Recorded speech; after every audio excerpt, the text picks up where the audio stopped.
이번 관세 협상과 관련해 미국 트럼프 행정부 내부에서 나온 충격적인 발언은 전 세계를 흔들어 놓기에 충분했습니다.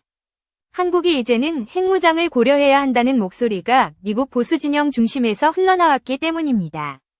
과거 미국 정부는 일관되게 한국의 비핵화를 당연시했고 한미동맹의 기조 역시 그 연장선상이었습니다. 그러나 시대가 바뀌었습니다. 미국, 중국, 러시아, 프랑스, 인도 등 세계 주요 강대국들은 모두 핵무기를 보유하고 있습니다. 심지어 북한까지 이미 핵무기를 확보했다는 사실을 트럼프 대통령 스스로 인정한 상황에서 한국만이 여전히 핵우산에 의존해야 하는 구조가 정당한가라는 물음이 강하게 제기되고 있습니다. 더욱이 한국은 세계 군사력 순위 5위 안에 드는 국가로 동북아의 전략적 중심에 서 있습니다. 그런 한국이 핵무기를 보유하지 않는다는 것은 국제 정치학적 균형에서 오히려 예외적 상황이라고 할 수 있습니다. 트럼프 대통령은 이미 한국의 미사일 지침을 2차례 해제하며 장거리 발사 능력을 갖출 수 있는 길을 열어주었습니다. 이는 단순한 군사기술의 확장이 아니라 한국의 자주 국방을 용인하는 방향으로 기조가 바뀌고 있음을 의미합니다. 무엇보다 트럼프 특유의 사업가적 사고가 작용했습니다. 전 세계 주둔 미군의 천문학적 비용을 쓰는 것을 꺼렸던 그는 차라리 동맹국 스스로 힘을 키우도록 독려하는 것이 미국의 부담을 줄이는 길이라고 판단한 것입니다. 이런 맥락 속에서 한국은 전례 없는 기회를 맞이하고 있다는 분석이 제기됩니다. 시진핑, 김정은, 푸틴이 한자리에 모여 반트럼프 전선을 과시한 중국의 열병식은 동북아 안보구도의 새로운 현실을 드러냈습니다. 미국과 중국의 패권 경쟁은 이제 단순한 경제전쟁을 넘어 군사적 긴장으로 번지고 있습니다. 인도까지도 트럼프와의 관세전쟁으로 등을 돌리고 중국과 보조를 맞추려는 분위기 속에서 미국 입장에서는 확실히 믿을 수 있는 동맹이 절실해졌습니다. 바로 이 지점에서 한국의 가치가 극대화되는 것입니다. 단순히 동맹국이 아니라 미국 패권 전략의 핵심적인 파트너로서 한국을 새롭게 바라보게 된 것입니다. 그렇다면 한국 내부는 어떨까요? 오랜 분단 상황에 익숙해진 국민들은 역설적으로 안보위기 의식이 둔화되어 있습니다. 북한이 핵을 실제로 사용할 경우 서울은 단 한 발로 초토화될 수 있습니다. 상공에서 핵폭발이 일어나 전자기 펄스가 발생한다면 한국 사회는 최소 1년 이상 전기가 없는 기문명 상태로 떨어질 수도 있습니다. 비행기가 줄줄이 추락하고 KTX는 통제 불능 상태에 빠져 탈선 사고를 일으키며 전기차는 순식간에 대형 충돌을 연쇄적으로 발생시킬 수 있습니다. 전국 병원과 상점이 문을 닫고 식량 유통망이 마비되며 수십만 명이 아사할 수도 있습니다. 이런 시나리오는 결코 과장이 아닙니다. 그런데도 국내에서는 이 위협을 피부로 실감하지 못하는 경우가 많습니다. 세계는 이미 이런 한국의 취약성을 주목하고 있습니다. 최근 글로벌 싱크탱크가 실시한 조사에서 향후 10년 내 핵무기를 보유할 가능성이 가장 높은 국가로 한국이 3위에 올랐습니다. 불과 1년 만에 이 전망치가 급등했다는 사실은 국제사회가 한국의 선택을 얼마나 현실적인 시나리오로 보고 있는지를 보여줍니다. 북한이 핵을 실제 사용할 가능성이 높아졌다는 응답이 전년도 대비 2자릿수 증가를 기록한 것 역시 이러한 흐름을 방증합니다. 세계는 점점 각자도생의 시대로 접어들고 있습니다. 이제 한국의 선택은 단순한 옵션이 아니라 생존을 좌우할 운명적 기로에 서게 된 것입니다. 트럼프 대통령의 등장은 기존 미국 외교 기조의 균열을 일으켰습니다. 민주당 정권의 오바마와 바이든이 한국의 비핵화를 일방적으로 강제하며 미국 중심의 질서를 유지하려 했다면 트럼프는 달랐습니다. 그는 중국을 견제하는 데 도움이 된다면 한국의 국방력 강화는 환영한다는 입장을 숨기지 않았습니다. 실제로 그는 한국의 미사일 지침을 2차례 해제해 장거리 미사일 개발의 길을 열어주었습니다. 이는 단순한 기술적 허용이 아니라 미국 대통령이 한국의 군사적 자율성을 사실상 보장한 사건이었습니다. 이런 기조 속에서 트럼프 정부의 고위 인사들, 특히 국방부와 안보 전략을 담당했던 측근들은 한국 핵무장 필요성을 공공연히 주장하기 시작했습니다. 엘브리지 콜비 전 국방부 전략군비 통제 담당 차관보는 한국의 전시작전권을 넘겨야 할 뿐 아니라 궁극적으로 핵무장을 허용해야 한다는 발언을 했습니다. 이는 단순한 개인 의견이 아니라 트럼프 행정부 내부의 기조를 반영하는 신호탄이었습니다. 한국의 독자적 핵무장이 더 이상 금기어가 아니라 현실적 옵션으로 떠오른 것입니다. 역사를 돌아보면 대한민국은 1948년 정부 수립 이래 세계 유일의 분단 국가로 남았습니다. 북한은 핵무기를 기정사실화했고 미국의 해구사는 점점 신뢰성을 잃고 있습니다. 이런 상황에서 한국은 전 세계에서 핵전쟁 가능성이 가장 높은 국가라는 냉혹한 평가를 받게 되었습니다.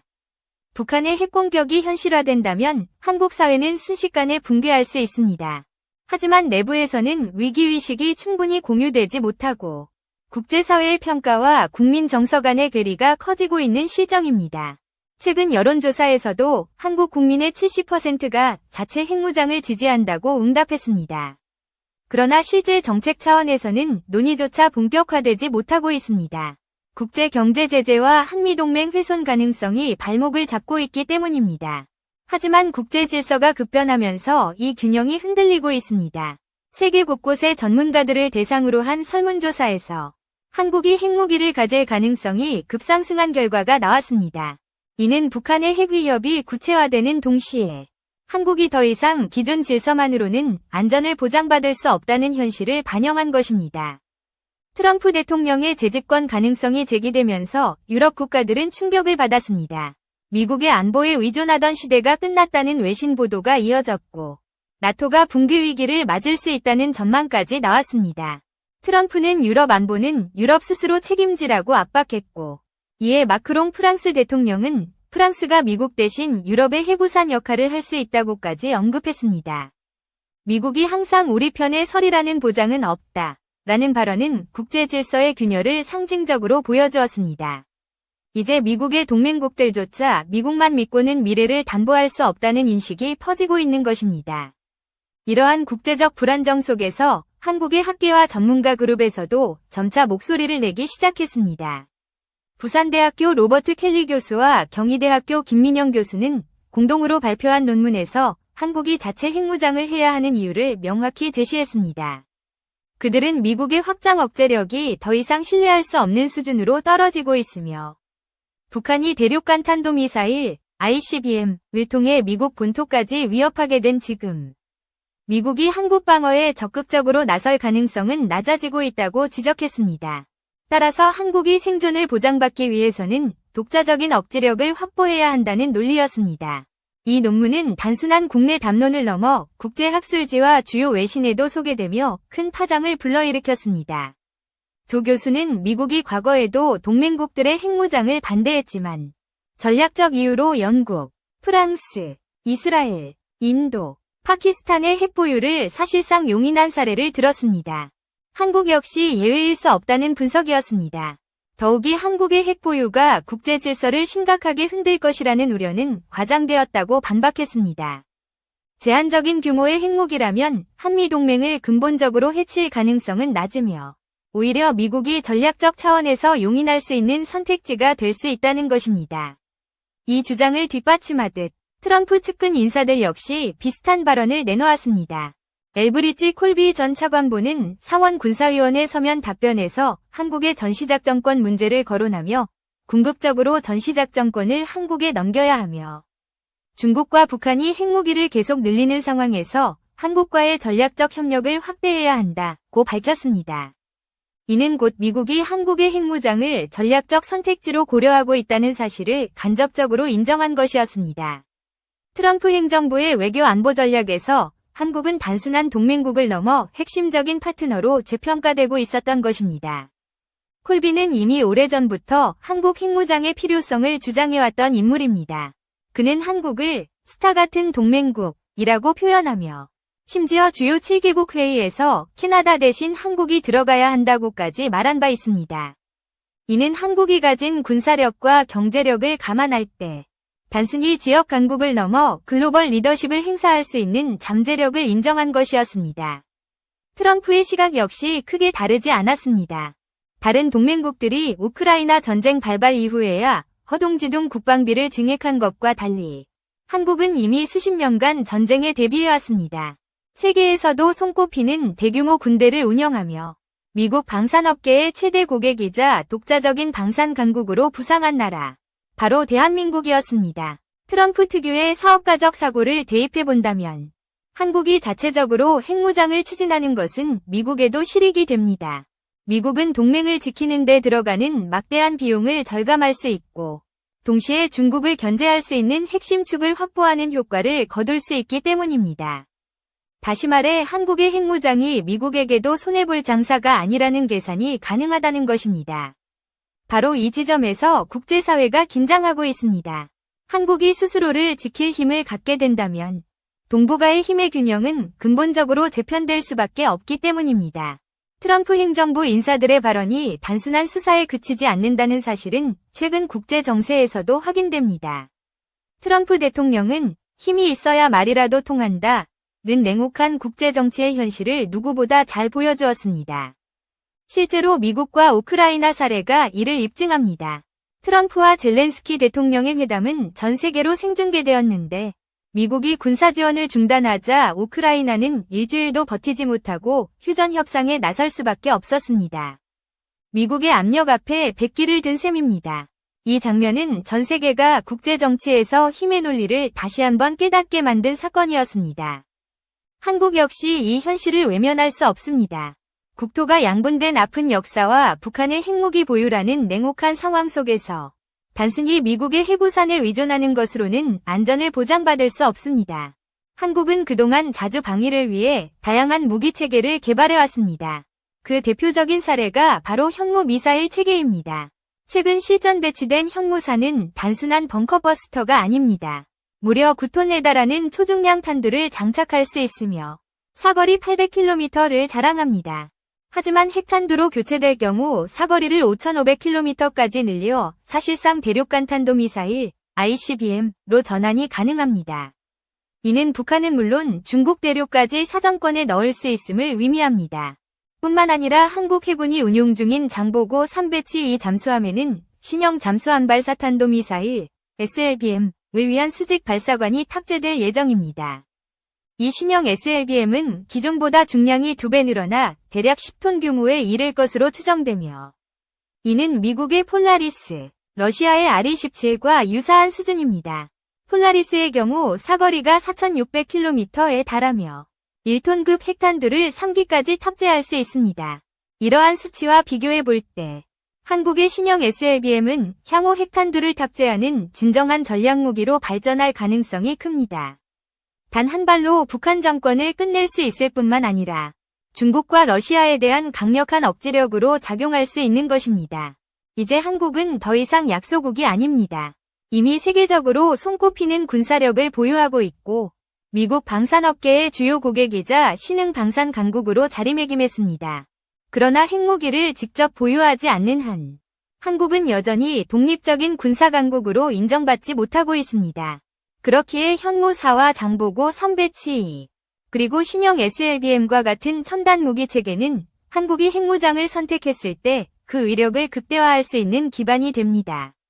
한국이 독자적인 핵 억지력을 보유하게 되는 순간 더 이상 외부의 결정에 휘둘리지 않고 스스로의 운명을 개척하는 진정한 강대국으로 자리매김할 수 있습니다.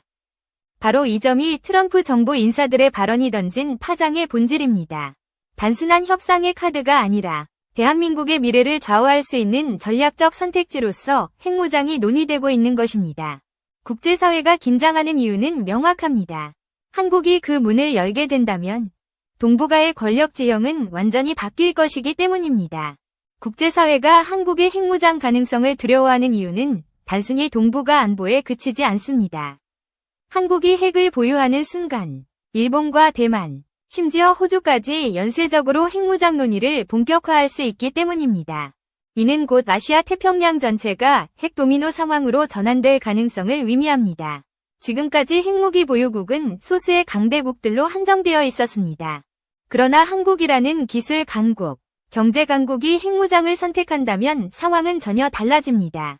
한국은 단기간에 세계 5대 핵무기 강국으로 부상할 잠재력을 가지고 있기 때문입니다. 특히 한국의 미사일 기술은 이미 세계 최정상급 수준에 도달해 있습니다.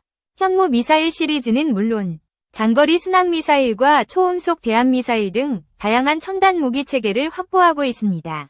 여기에 독자 개발한 잠수함 발사 기술까지 더해진다면 한국은 단순히 핵을 보유하는 수준을 넘어 전략적 투발 능력까지 완비할 수 있습니다.